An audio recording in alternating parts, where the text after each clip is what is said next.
Bonjour à tous et bienvenue mes amis. Là, j'ai plus vraiment de mots, si ce n'est deux. En un, et même aux sympathisants et les filles, réveillez-vous. Réveillez-vous mes amis, avant qu'il ne soit trop tard. Réveillez-vous. Ça c'est le premier. Et en deux, ces gens sont fous mes amis. Je parle de la France insoumise. J'assume mes propos. Ces gens sont fous et bien plus dangereux que ce qu'on pourrait le penser pour la France et les Français. Mathilde Panot, sur BFM TV, vient de le déclarer. Je vous mets le lien en description.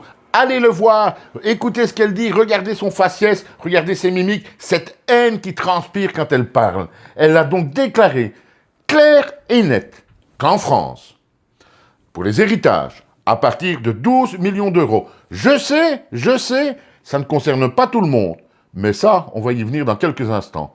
En France donc, Mathilde Panot le dit, si la France insoumise arrive au pouvoir, en cas d'héritage supérieur à 12 millions d'euros, ils prennent tout. Vous m'avez bien entendu, ils prennent tout votre argent. Vous n'y avez plus droit. Vous en avez de trop. Alors, pour les 12 millions d'euros, oui, pour le moment, ça ne concerne bien entendu pas tout le monde. Mais quand on peut avoir ce genre de discours, c'est qu'on n'a plus de limites. Et si un jour on arrive au pouvoir, on va déjà mettre ça en place, parce que je vous le dis, ils sont cinglés dans la tête, ces gens-là, et rien ne les empêchera, à ce moment-là, d'être encore pire que le communisme, et de décréter qu'à un moment donné, au-dessus de 1500 euros par mois, c'est de trop, on vous prend tout également. C'est de la folie, ces gens-là. C'est de la folie, mes amis. Ce sont des surexcités de la folie. Et j'assume mes propos.